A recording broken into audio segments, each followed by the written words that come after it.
Well today's topic is religious tourism.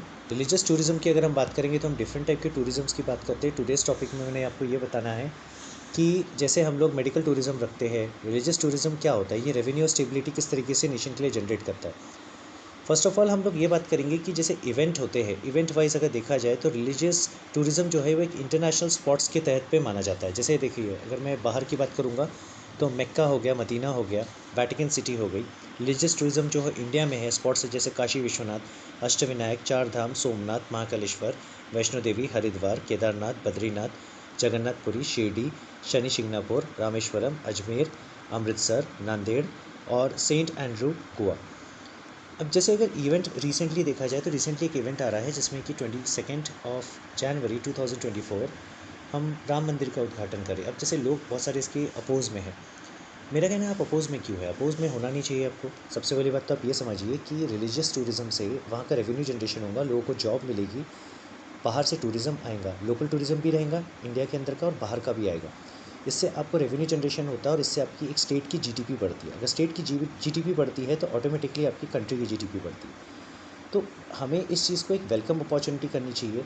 जैसे दूसरी country promote करती है, हमें भी प्रमोट करना चाहिए। और अगर हम यहाँ पे बात करते हैं इसके पॉजिटिव अप्रोच की, तो पॉजिटिव अप्रोच ये है कि कई सारे जॉबलेस लोगों को जॉब मिलेगा, जॉब के साथ उनको स्टेबिलिटी मिलेगी, स्टेबिलिटी के साथ उनकी फैमिली अच्छे से आगे बढ़ सकेगी और फाइनेंशियल स्टेबिलिटी आएगी। अब कुछ पॉलिटिशियंस है, दे आर जस्ट सेइंग कि मतलब ये बनना नहीं चाहिए, इसकी कोई ज़रूरत नहीं है। मेरा एक सवाल है कि अगर आप किसी भी टूरिज़्म स्पॉट को बनाते हो तो ये ज़रूरी नहीं है कि वो कोई आइलैंड होना चाहिए या वो सी फेसिंग होना चाहिए। और religious tourism can also benefit you if Arab countries are gaining from Mecca and Medina and if a Vatican City is earning too much of GDP, that means the places are of value. So you should value the places which you are having right now, and you should actually nurture them.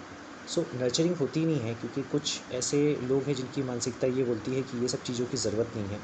अगर आप बोलते हो अस्पताल की ज़रूरत है तो आप उसी फाउंडेशन से, उसी जगह से जो आपके पास रेवेन्यू आता है, वहीं पर उसी जगह के नाम से आप एक अच्छा अस्पताल खोल सकते हैं। आपके पास रेवेन्यू जनरेशन रहेगा, आपको गवर्नमेंट पे डिपेंडेंसी नहीं रहेगी, आपके पास एक एम्पल अमाउंट रहेगा, आपके पास अच्छा ट्रेन स्टाफ रहेगा और आपके पास जॉब अपॉर्चुनिटीज़ की 50 to 60% राइज़ अप रहेगा, जो कि हर 6 मंथ्स में आप ऑब्जर्व करेंगे। साल के 4 क्वार्टर्स होते हैं, मतलब मैं 2 क्वार्टर्स का अगर कैलकुलेशन लेता हूँ तो वो बढ़ता है। तो हमको इसको एक पॉजिटिव अप्रोच में रखना चाहिए। जो लोग ये सोचते हैं कि इसकी ज़रूरत नहीं है तो उनको एक बार रीथिंक करना चाहिए कि इसकी ज़रूरत क्यों नहीं है। अगर इसकी ज़रूरत नहीं है तो फिर बाकी कंट्रीज़ अपनी रिलीजियस स्पॉट्स को डेवलप क्यों करती है? Just to generate revenue. मैं फिर से रिपीट करता हूँ, I am not in any favour और against of any of the political parties, but मेरा ये जो कहने का और समझाने का तरीका है वो सिर्फ इसलिए है कि रिलीजियस टूरिज़्म को बढ़ावा मिलना चाहिए और अगर हमारे देश में कोई चीज़ अच्छी हो रही है तो उसको हमें अप्रिशिएट करना चाहिए। हमें उसे अपने व्यक्तिगत मतभेद या फिर पॉलिटिकल अप्रोच या पॉलिटिकल प्रॉफिट के से परे हमें सोचना चाहिए, for the benefit of people. So with this thought ये शॉर्ट ऑडियो बुक में यहीं पे एंड करता हूँ। कुछ और टॉपिक के साथ आऊँगा with latest research. Till then, good bye.